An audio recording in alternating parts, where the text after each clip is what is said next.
Hello everybody, happy October. I hope you all are enjoying autumn so far. And thank you for joining me on my September budget review. Doing these monthly budgets and budget reviews with you guys has been such great accountability for me over the last 4 years. It's definitely one of the best things I've ever done for my money. So I appreciate you taking the time to hang out with me while we go through this September budget. So this is my September Google Sheets spreadsheet. If you guys are not new here, you guys know my income has been less than stellar lately, we'll just say, and September definitely hurt in the W-2 income department. I'm definitely not complaining by any means. I'm still trying to make this job work, but it's been very interesting, I'll just say that. And in fact, it's led to a lot of life turbulence, like moving to Massachusetts and then quickly realizing I wasn't going to be able to pay rent if I continued to live there, so moved back home to Maine and moved in with my aunt because she has extra room and I'm incredibly grateful for her. So yeah, there's been life turbulence, and so my budget has been turbulent and a little bit scary, if I'm being honest. I always start at the top with my W-2 income. I had a goal of $2,880 take-home pay. That is if I actually hit my 12 days per month that I'm supposed to be working. I've not hit that yet since I started this job, I guess kind of officially in June. In September, I only took home $1,013. My next income is my rental property. I had an income goal of $610.73 cash flow, and that is what I took home. I don't live on my rental property income. That is saved in its own separate account from my own. And then YouTube, I had a goal of $215, and this would have been payout from August.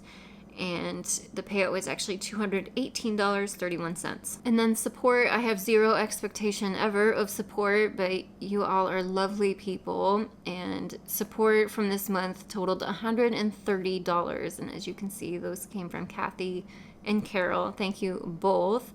Thank you to everyone, because all of you who just show up to watch my videos helps my income as well, and I appreciate every single one of you so very much. And then high yield savings account interest is my next category. That is where my emergency fund and all of my sinking funds are sitting, and they're sitting at 4.5% APY, and they gained $121 in September. And then other, I put this category in for this month because I picked up some side work. My brother actually asked me to help him. He does basically property management for some seasonal summer cabins up on a lake, and he just needed help with like winterizing them and the groundskeeping and maintenance and whatnot.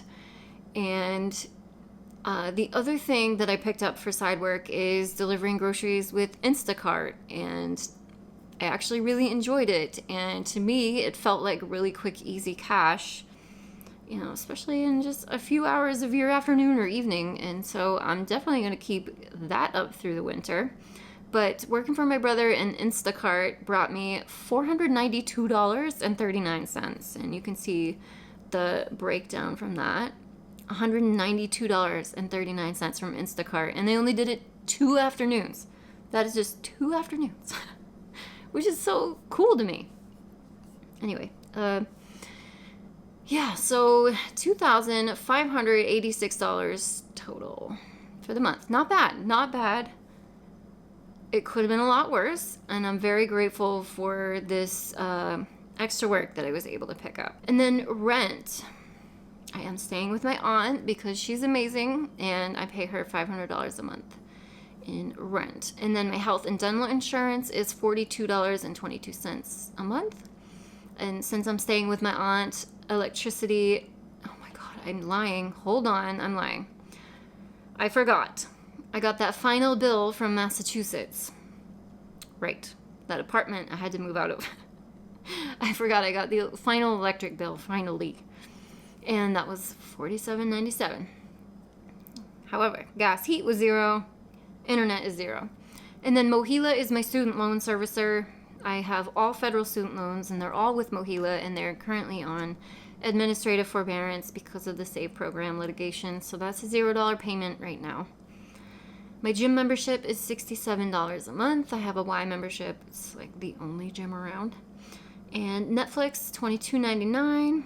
Food and household, I don't know why I budgeted $200. I'm so funny. That's not funny at all. Like, I blow my food budget every month. Why did I have it so low? I don't know. Why do I do that? But no, I spent $399.76, which that's not great. That's not great. That sucks, but that's the reality, and I'm not going to beat myself up about it. Gas and car wash, budgeted $150. I spent $162.27. I spent probably like $25 of that driving around for Instacart, and so obviously it's not like pure profit from that kind of thing. And driving up to where the camps are to help my brother is quite a haul as well. Pet supplies, I budgeted $65. I spent $78. But I don't think I'll spend any in October, so it all balances out. Investing, I had a goal of investing $20. I actually invested $202, and I think the change was 23 cents. But I got a quarterly dividend payout from some company shares I own from a previous job that pays me. It's about $200 every quarter, which is pretty cool. So I got that, and I always dump it right in my Roth. So that 202 went all to the Roth. And I did not donate any, savings. I had a goal of $400, and I saved $400. And that was from not including rental income, not including support or YouTube pay or any of those things. That's just straight up from my take-home pay. And I meet that goal. So I met that goal. So that is exciting. Spending, I never planned to spend anything, but I do. I spent $234, and I don't even necessarily remember what all that was, but I've been having a good time, so yeah. Other $0, $64. I forgot. I had that final partial month payment from Liberty Mutual, which is the car insurance I had in Massachusetts that I ditched immediately when I got to Maine because, whoa, was their price astronomical. I mean, Maine requires a hefty bit of coverage, but whoa, they were so expensive, so they had to go. Now I have Farmers in case anyone cares, but yeah. And then down in the savings, I didn't need to add to my emergency fund my annual expenses sinking fund, but I've been working on that car, vet, and medical sinking fund, and as of the end of September, I got it up to $1,298, which is pretty good. That's coming up faster than I thought it would, so that's really exciting. And granted, I've siphoned, YouTube pay, I'm automatically dumping in there, so that's helpful. And then any support that I get goes to that as well. So those two items, plus, whatever savings I peel off from my W-2 income, it comes up pretty quick because you guys are amazing. So thank you so much. The higher that, the savings get back up, the better I feel about everything, and the low work volume that I know is going to be happening in the months to come. So, it's just 1 month at a time, and I'm trying not to stress. I'm trying to use this blessing of being able to stay with my aunt as a time to sock any money away that I can, and just really have the breather and have the deep thoughts with myself and ask myself, is this the path I want? Am I doing okay? What do I need to do to supplement? Do I need to apply to other jobs? I don't want to, but how can I make this work? And so it is such a lovely reprieve to be stressing about paying a landlord rent and paying all of those utilities, and just honestly, it's just like a timeout from adulting, basically. I'm so freaking grateful, and I'm just trying to navigate this time with this job that I desperately would love to make work, and I hope it picks up next summer, and I'm optimistic that it will, just because of the things that happened this last year where they just hired way too many people, and I think they just panicked and just hired way too many, so there wasn't enough work. But others have been quitting left and right, and like, so selfishly, not that I want that for other people, but selfishly in my head, okay, the more that quit, the more there's going to be more work for me. So silver lining, but like, I'm not trying to be a dick, but like, I don't know. Just talking it out, But I am so loving this flexibility, and oh my gosh, working with my brother is amazing. It's just at the lake all day, just, clipping hedges, trimming the hydrangeas, raking some leaves, stacking some firewood. It's amazing. And he pays me $30 an hour to do that. It's just crazy. Happy to help. So hopefully there's more of that to come as well. And like I said, I like delivering groceries and Instacart. I don't know if it's this location I happen to be in, but man, there is it's one grocery store across the bridge in Damascotta. If you know, then you probably understand. But there's one Hannaford in Damascotta, and it's like the only grocery store for so many miles around. So many people go there, and they think that because of that location specifically, I'm getting a lot of deliveries. $100 for a few hours? Hell yeah. I'm driving around this beautiful back roads around here and seeing all the foliage and greenery, and it's just been like, oh my gosh, yes. Hands down. Yes. If it's enough, then I'm happy with just enough. I don't feel like I need to like chase money so hard anymore, and that's exciting. I mean, granted, it's because I don't have my own roof over my head, which is literally the most expensive thing nowadays. The thing that so many people can't afford. Housing. Oh my God. Prices are so stupid. And so because I'm not having to deal with that, obviously, right in the moment, that plays a lot into the happiness and the being okay with things. Is it going to stay that way? No, I don't know. Maybe. Who knows?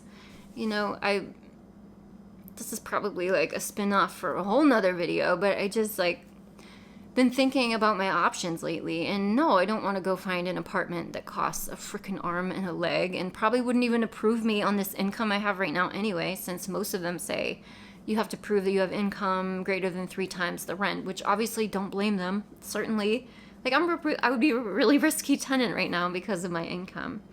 And so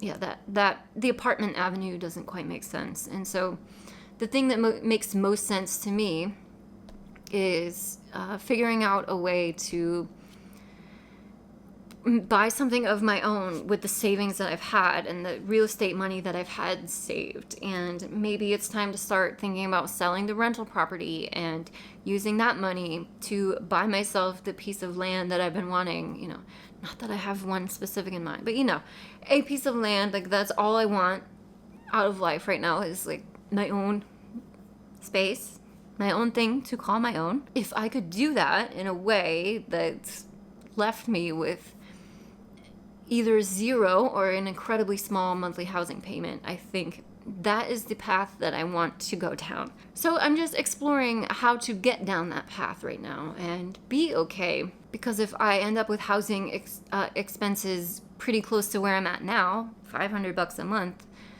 then this amount of work that I'm doing, which is so light and wonderful and like optional, I can go do things when I want to do them, then that just feels like the best thing on the planet. That feels like freedom to me. So all of that is just kind of where my head's been at in the background over the last couple of months since moving back to Maine and having this time out and not having much work and finding other options and finding options that are fun for me and that are enjoyable and not panicking about applying to a cubicle job or something. Just, nope.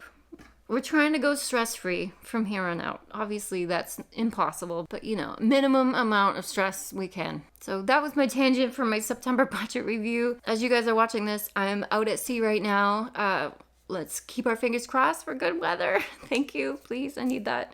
We need good weather. We don't need to be seasick, and hopefully the trip lasts the full 22 days because I need that income for October to help float me through the winter. So thank you guys for watching. I appreciate you guys being here so very much, and I will see you very soon. Bye.